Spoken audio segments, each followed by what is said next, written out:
I'd like to talk about the risk factor of increasing combined anteversion in THA with EAA. As you know, DAA is known to diminish dislocation risk and widely used for THA. However, anterior dislocation due to increasing stem anteversion and carpal anteversion are important complications. Purpose of this study is to research the contributing factors which increase combined anteversion in DAA-THA. Patients. Retrospective analysis of 140 consecutive patients with 149 hips who had undergone primary DAA-THA. Methods. Factors including age, gender, body mass index, primary diagnosis, cortical thickness index, and canal flare index were examined. To investigate relationships of combined anteversion with other factors, stepwise regression analysis was performed. Cortical thickness index was measured according to Dole's method. Canal flare index was measured according to Young's method. As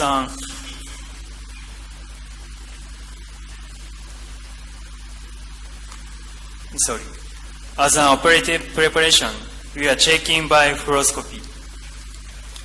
Target cup inclination was 40 plus or minus 10 degrees, and cup anteversion was 15 plus or minus 10 degrees. Target stem anteversion was 15 plus or minus 10.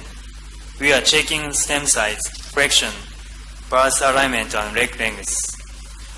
As a post-operative measurement, stem anteversion was measured according to Nakashima's method.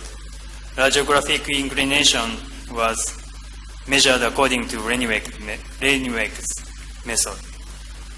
Radiographic inclination, CTRI, and radiographic anteversion, CTRA, were calculated by the Kyocera 3D template. Result. Now, I'd like to show you the summary statistics of demographic data of age, BMI, and follow-up period. This shows summary statistics of diagnosis and gender. Diagnosis includes mainly osteoarthritis and idiopathic femoral necrosis. This shows summary statistics of femur data and stem angle.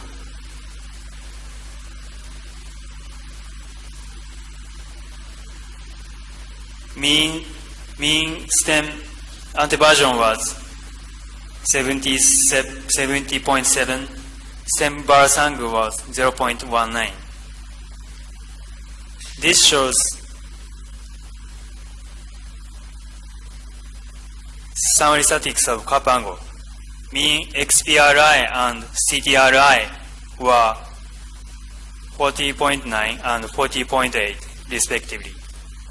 Mean XPRI and CTRI RA were 12.7 and 19.8 respectively. To investigate relationships of combined anteversion with other factors, a stepwise regression analysis was performed. As shown from this, the stepwise selection process resulted in a model with age. So age was the factor for increasing combined anteversion. In the same way, each of the factors increasing the cup anteversion and stem anteversion was analyzed. As a result, only for the stem anteversion, the stepwise selection process resulted in a model with age. I'd like to discuss following points. What does the factor age tell us? Is there a solution to prevent increasing combined anteversion?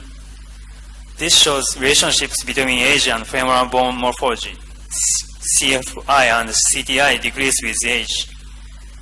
In other words, Dole type A is seen in more younger patients.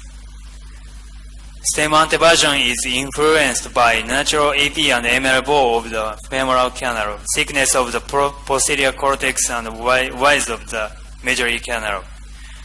As a result, the femoral component follows the flexion and twist of the proximal femoral channel to the so-called best-fitting position. The important point here is the operator has little control about the anteversion of the femoral stem in younger patients when using a tapered wedge symmetry stem. So is there a solution to prevent combined anteversion in young patients? As you know, one of the solutions is stem pass technique. That is to start with the preparation of the femur, then adjust the position of the cup according to the increased femoral anteversion in younger patients. Conclusion. I'd like to summarize the main findings of this study.